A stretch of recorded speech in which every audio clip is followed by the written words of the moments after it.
Nanjing, the historic capital of Jiangsu province, has been plunged into a state of emergency following days of relentless torrential rainfall that triggered catastrophic flash floods. What began as seasonal summer rain rapidly escalated into a full-blown crisis, as the city's sophisticated infrastructure was overwhelmed by the sheer volume of water, leading to widespread devastation across its urban and suburban districts.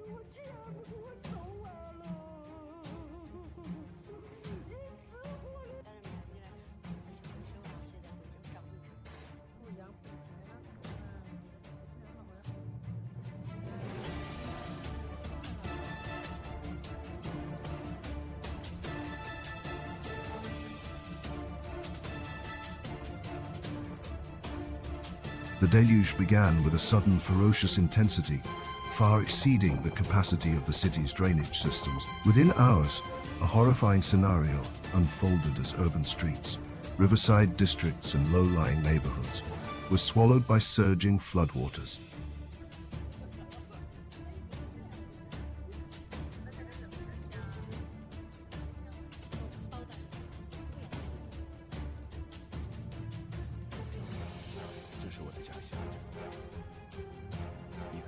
The speed and scale of the inundation caught countless residents off guard, transforming bustling avenues and ancient alleyways into raging torrents. Parts of the city, from modern business hubs to historic residential areas, were submerged, with homes, vehicles, and critical infrastructure disappearing beneath the murky, rising tide.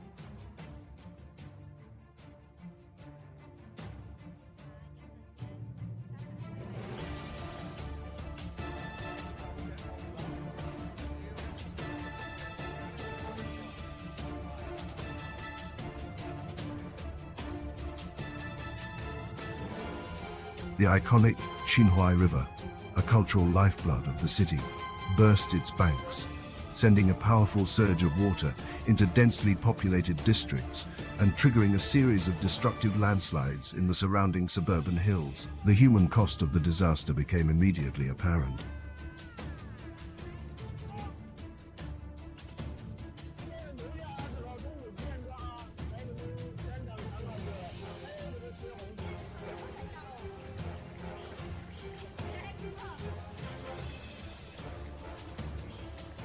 Harrowing images and videos flooded social media, painting a grim picture of the chaos and desperation gripping the city. Desperate calls for help echoed online as residents shared footage of the unfolding tragedy.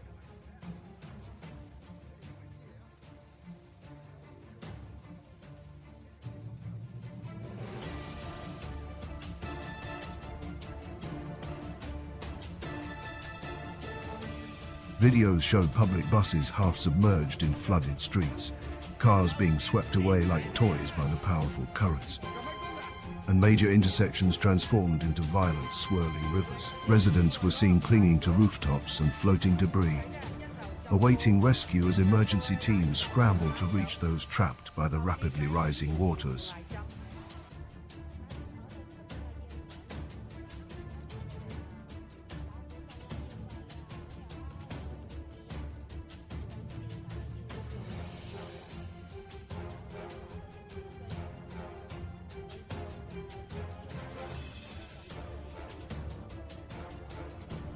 Families were forced to evacuate in a state of panic, many fleeing with only the clothes on their backs, leaving behind their homes and possessions to the mercy of the flood. The devastation was particularly severe in districts such as Yuhua, Pukao, and other regions flanking the Qinhuai River.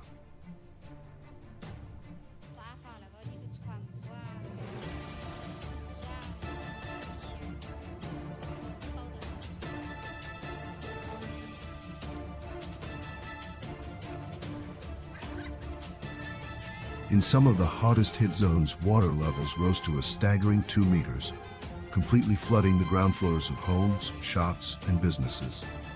In response to the escalating crisis, municipal services ground to a halt.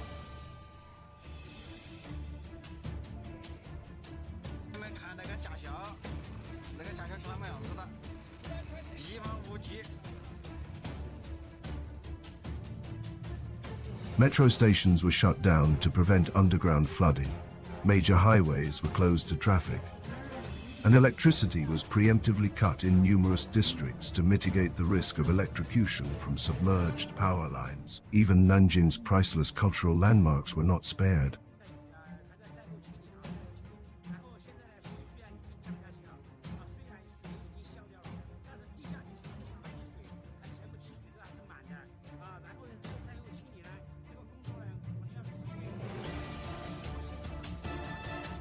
The ancient city wall, a testament to centuries of history, stood partially submerged. The revered Confucius Temple area and the traditional markets that line the banks of the Qinhuai River were inundated, threatening irreparable damage to invaluable heritage sites.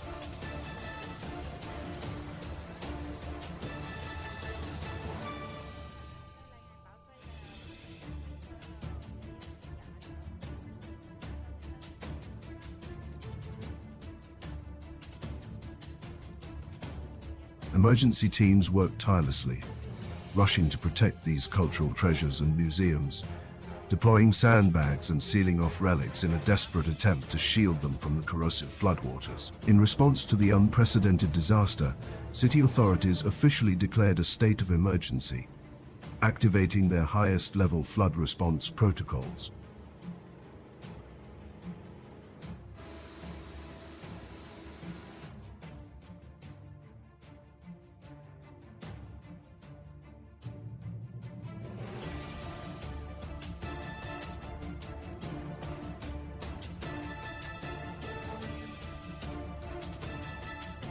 A massive rescue operation was launched, with rescue boats and helicopters deployed to the most severely affected areas. Thousands of emergency workers, alongside soldiers from the People's Liberation Army and dedicated volunteers, worked through the night to evacuate stranded residents.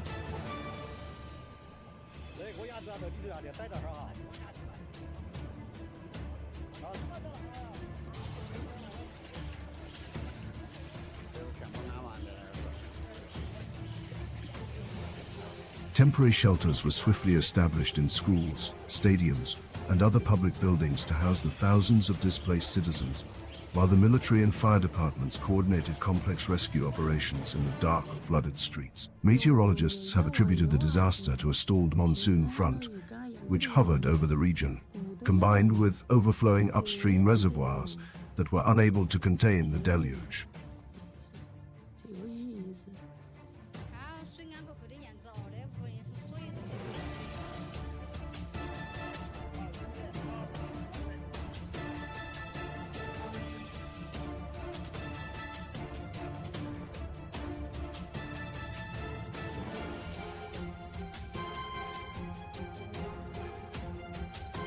In less than 48 hours, Nanjing received over 400 millimeters of rainfall, the equivalent of a month's worth of precipitation in just 2 days. Urban planning experts have pointed to the city's rapid urbanization and the corresponding disappearance of green spaces and natural flood buffers, such as wetlands, as critical factors that exacerbated the crisis.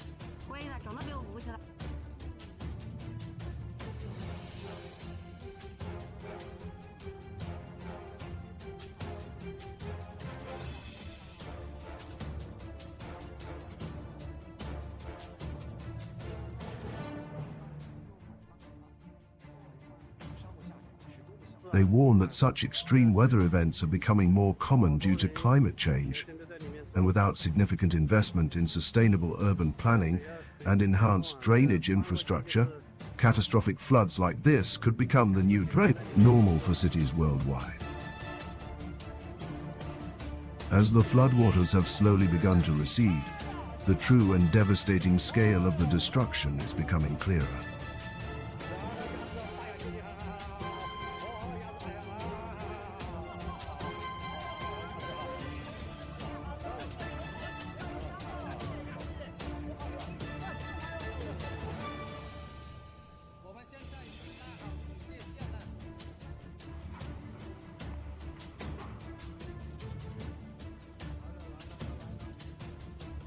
The aftermath reveals a landscape of collapsed buildings, mud-filled homes, shattered roads, and hazardous toxic debris. The road to recovery will be long and arduous, Rebuilding the physical infrastructure will likely take months, if not longer.